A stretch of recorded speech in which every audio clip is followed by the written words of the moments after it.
That dead battery you almost threw away, can it actually become a mini soldering stick strong enough to weld metal pieces?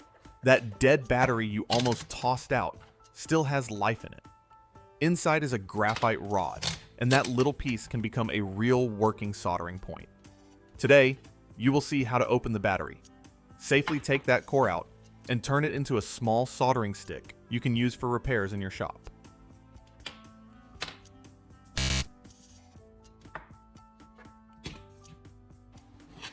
Start with one old battery.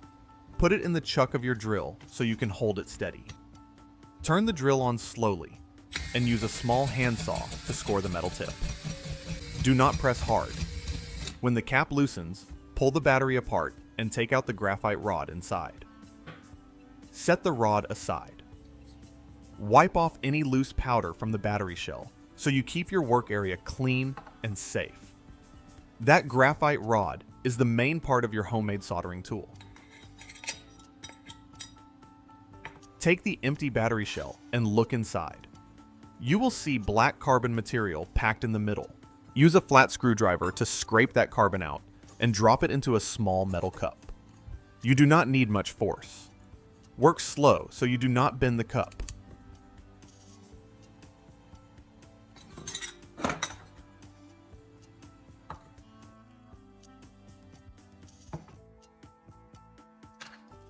Light a candle and place the cup above the flame. Heat will dry the carbon and help break down moisture and binder inside it. Use a small wooden stick to stir while it warms up. When the powder turns dry and loose, remove the cup from the flame and let it cool.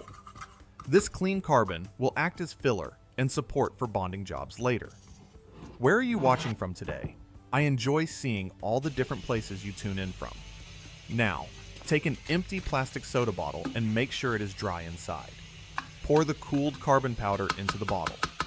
Tap the sides so the powder settles at the bottom.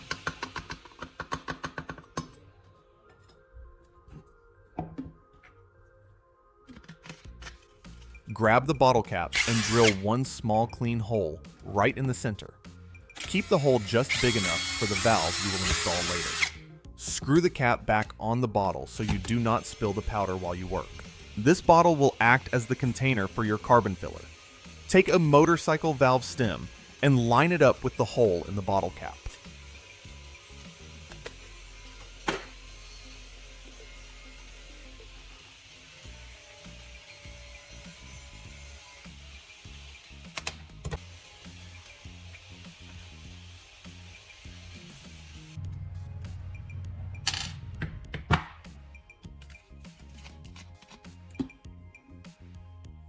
Push the valve through the hole until it sits tight and does not wiggle.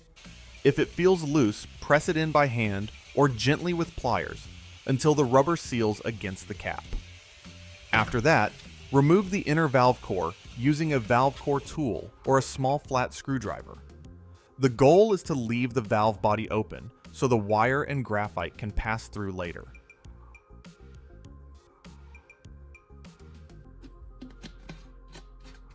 Twist the cap back onto the bottle to keep everything clean.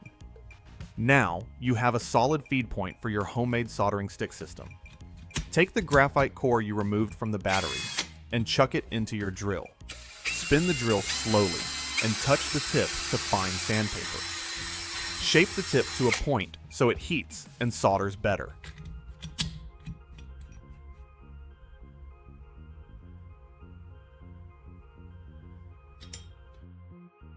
Now take a short piece of copper wire and strip the insulation. Slide the bare copper through the valve opening and let it touch the graphite core. Push the graphite firmly into the valve so it makes good contact with the copper. This gives you a solid electrical path for your homemade soldering tip. Clamp a long screw upright in a vise. Use a thin cutting wheel on your grinder and cut a straight slot down the center of the screw head. Keep your hands steady and make the slot just wide enough for a washer to fit.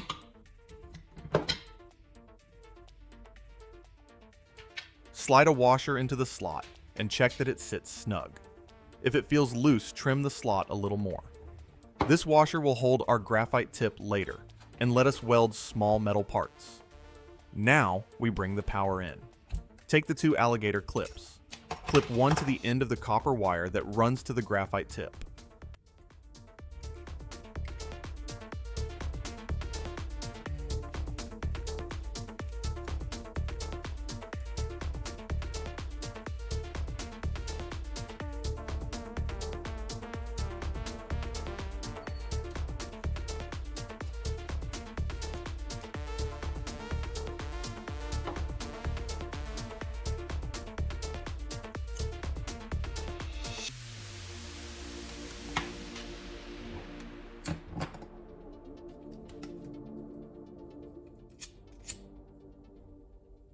Clip the other to the washer and screw setup. Connect the clip on the screw to the positive side of your battery and the clip on the graphite to the negative side. Make sure the connections are tight and safe. Keep the battery on a stable surface.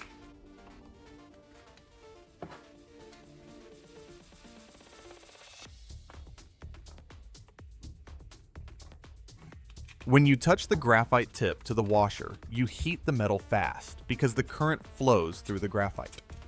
Hold the washer steady in its slot and touch the tip until the metal starts to glow and fuse. Lift and touch again in short taps. After a few passes, the washer bonds to the screw. This works best on small pieces, so take your time. Once you see a solid bond, let it cool.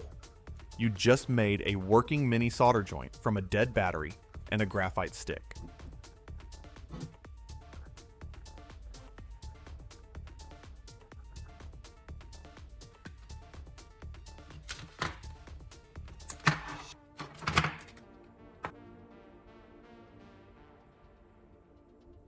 Now we check the strength. Let the screw and washer cool. Hold the screw with pliers and tap the washer with another tool. It stays tight when the bond is good. If it does not move, you did it right.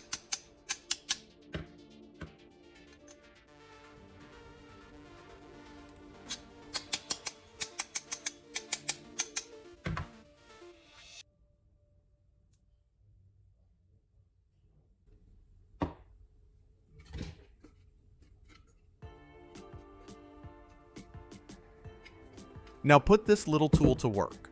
Slide the washer under a small nail head in a scrap board. Twist the screw and pull up.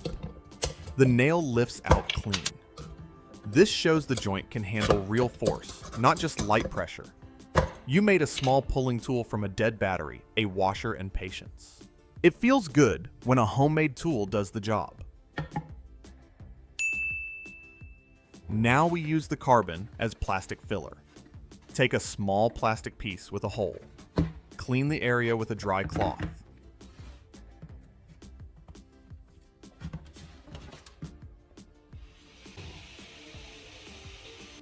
Place aluminum tape under the hole to support the patch.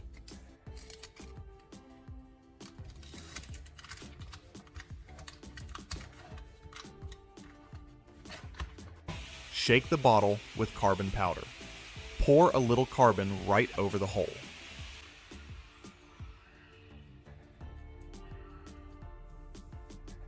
Add a few drops of super glue on top and let it soak in.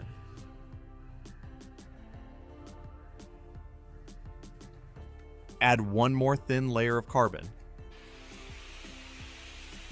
and another drop of glue. The mix hardens fast.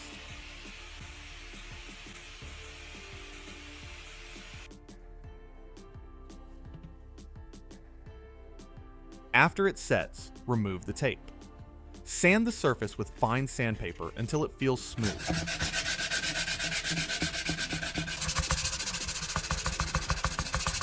You see a solid patch in place. Press on it with your thumb. It stays firm and does not flex. This trick turns carbon from an old battery into useful repair material for small plastic fixes in your home. You just saw how an old battery can give you a working graphite tip for small metal jobs and a carbon filler for plastic repairs. This project shows that simple things in your home still have value. If you enjoy bringing tools and materials back to life, you are in the right place. Thank you for watching and for your time. If you found this helpful, leave a comment or a number to let me know. Subscribe and come back for more DIY ideas you can use in your shop.